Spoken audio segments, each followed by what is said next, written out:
இன்றைக்கு ஏலியன் அப்படின்னு சொல்லி ஒரு வார்த்தையை சொன்னால் உடனே நாங்கள்லாம் போகிறோம். அமெரிக்காவில் இருக்கிற ஏரியா 51 அப்படின்ற பகுதி தான். பெரும்பாலான நாட்களுக்கு ஏலியன் சொன்னாலே அது அமெரிக்காவில் தான். ஏன் எங்களோட ஊரில் எல்லாம் ஏலியன் விடாதான்னு சொல்லி கேள்வி இருக்குது. ஆனால் எங்களோட ஊர்லேயும் ஏலியன் இங்கே இறங்குற ஒரு இடம் இருக்குது அப்படின்னு சொன்னால் நம்புவீங்களா?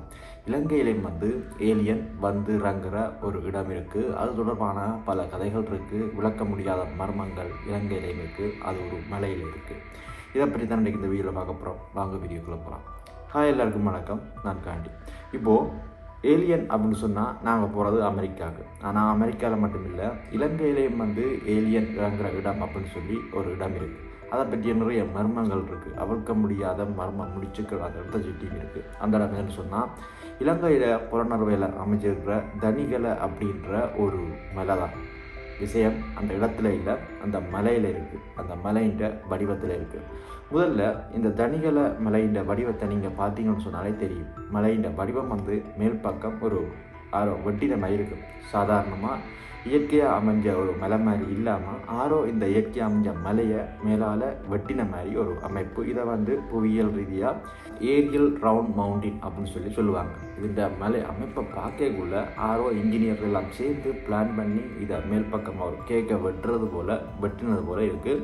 இந்த விசித்திரமான அமைப்பை எங்களை பார்க்குறதுக்கு கொஞ்சம் வித்தியாசமாக யோசிக்க வைக்குது. இது மட்டும் இல்லாமல் இதுக்கு பின்னால் ஒரு கதை இருக்குன்னு சொன்னால், இந்த டொப்பில், இந்த மலையின் டொப்பில் தான் ஏலியன்கள் தங்களுடைய பறக்கும் தட்டுக்களை நிறுத்தி வைக்கிற இடம், இறக்குற இடம் அப்படின்னு சொல்லி ஒரு பெரிய கேள்வியே கனகாலமாக நிலவி வருது. ஆனால் இந்த விஷயம் இதோட முடியலை. 2020 எக்கோ அண்ட் ஆர்கியோலஜி அமைப்பை சேர்ந்த சில ஆராய்ச்சியாளர்கள் அந்த இடத்துல அந்த தனிகலை அப்படின்ற அந்த மலைப்பகுதியில், ஃப்ளாட்டான அந்த மலைப்பகுதியில் சில ஆய்வுகளை செய்கிறாங்க. இந்த ஆய்வுகள் முடிவடையக்குள்ள, இந்த ஆய்வுகளின் முடிவுகள் வெளியாகக்குள்ள உலகமே இந்த இடத்த உற்று நோக்குது, திரும்பி பார்க்குது. என்னென்னு சொன்னால், இந்த தனிகலை அப்படின்ற இந்த மலைப்பகுதியில் குகைகளுக்குள்ள சில வித்தியாசமான அடையாளங்களை, குறியீடுகளை இனம் காண்றாங்க. இங்கே கிடைச்ச அந்த அடையாளங்கள் இலங்கையில் இருக்கிற இடங்கள் இருக்கிற பிராமி எழுத்துக்களை போல இல்லாமல் சில விசித்திரமான நட்சத்திரம் கூட்டங்களை கொண்ட குறியீடுகளாகவும், விசித்திரமான மனித உருவங்கள் போன்ற குறியீடுகளும், சில புரிந்து கொள்ளப்பட முடியாத சில குறியீடுகளும் அடங்கியதாக சில பாறை ஓவியங்கள் அந்த இடத்துல அவங்களுக்கு கிடைக்குது. இந்த பாறை ஓவியங்கள் எதை விளக்குது? நட்சத்திர கூட்டங்கள் எதுக்காக செதுக்கப்பட்டது? விசித்திரமான மனித வடிவங்கள் அங்கே எதுக்காக வந்தது? புரிந்து கொள்ளப்பட முடியாத அந்த குறியீடுகள் குறிக்கிறது என்ன அப்படின்றது இன்று வரைக்கும் ஆராய்ச்சியாளர்களால் விளங்கிக் கொள்ள முடியல. ஆனால் இது எங்கேயோ பார்த்த மாதிரி இருக்குன்னு சொல்லி அவங்களுக்கு ஒரு பொறிதாட்டுது. அது எங்கேன்னு சொன்னால் வேற எங்கேயும் இல்லை, தென் அமெரிக்காண்ட நாஸ்கா கோடுகளில் இருக்கிற சில குறியீடுகள் இதோட பொருந்தி போகிறது மட்டும்தான் அவங்களுக்கு தெரியுது. இது என்னதான் குறிக்குது? இது எதுக்காக இந்த ஓவியங்களை செதுக்கி வச்சுருக்காங்க? இதுக்கு பின்னால் உள்ள மர்மம் என்ன அப்படின்றத அவங்களால இன்னுமே கண்டறிய முடியலை. இதுக்கு அடுத்ததாக மிக முக்கியமான விஷயம், இந்த இடத்துல திசை காட்டி அப்படின்றது வேலை செய்யாது. கொம்பஸ் இந்த இடத்துல வேலை செய்யாது அப்படின்னு சொல்லி சொல்கிறாங்க.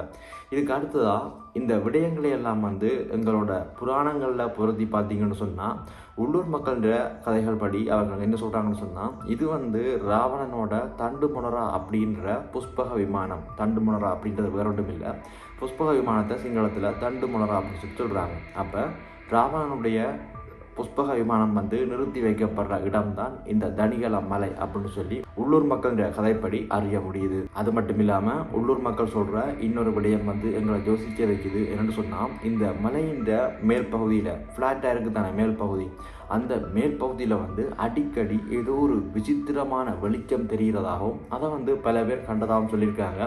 அதை யாரும் அறிய முற்படையில்லை. அந்த வெளிச்சம் என்ன, அங்கே என்ன இருக்குன்னு சொல்லி அந்த பயத்தின் காரணமாக யாரும் அதை அறிய முற்படையில்லை. ஆனால் அந்த மலைக்கு மேலே அடிக்கடி ஒரு விசித்திரமான வெளிச்சம் தென்படுறத உள்ளூர்வாசிகள் பலரும் கண்டதாக தகவல் தெரிஞ்சிருக்காங்க.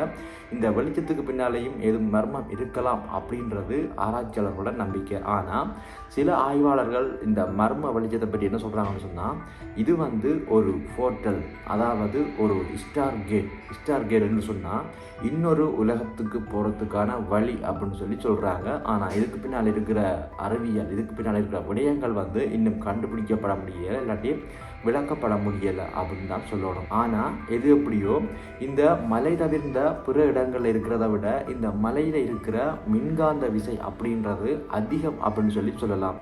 சரி, இது தொடர்பான விஞ்ஞானிகளோட முடிவு என்ன, ஆராய்ச்சியாளர்களோட முடிவு என்னன்னு சொன்னால், அவங்க என்ன சொல்கிறாங்கன்னு சொன்னால், இந்த மலை எப்படி உருவாயிருக்கும், அதோட டொப் வந்து எப்படி வந்தது, அதோட மேல் பகுதி வந்து எப்படி தட்டையாக வந்தது, இதுக்கு என்ன காரணம்னு சொல்லி விஞ்ஞானிகள் சொல்கிறாங்கன்னு சொன்னால், இது வந்து ஒரு எரிமலை குழம்பால் உருவான ஒரு மலைப்பகுதி.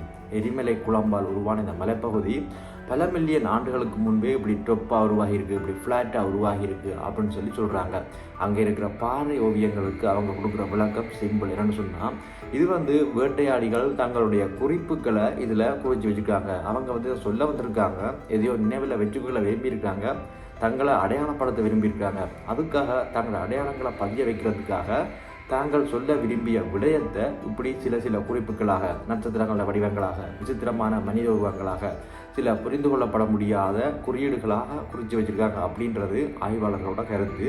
ஆனால் இன்று வரைக்கும் அந்த நட்சத்திரங்களுக்கு பின்னாலே என்ன இருக்குது, அந்த விசித்திரமான மனித வடிவங்கள் என்ன குறிக்குது, அங்கே வந்து திசை காட்டி கோம்பஸ் வந்து அங்கே ஏன் வேலை செய்யலை, அந்த இரவில் தெரிகிற வெளிச்சங்களுக்கு பின்னால் என்ன ரகசியம் இருக்குது அப்படின்றதுக்கு எந்த விதமான விடைகளும் இல்லை. இவையெல்லாம் வந்து ஒரு மர்மங்களாகவே போயிட்டு அவிழ்க்க முடியாத மர்ம முடிச்சுக்களாக இந்த விடயங்கள் வந்து கடந்து போய்கொண்டிருக்கு.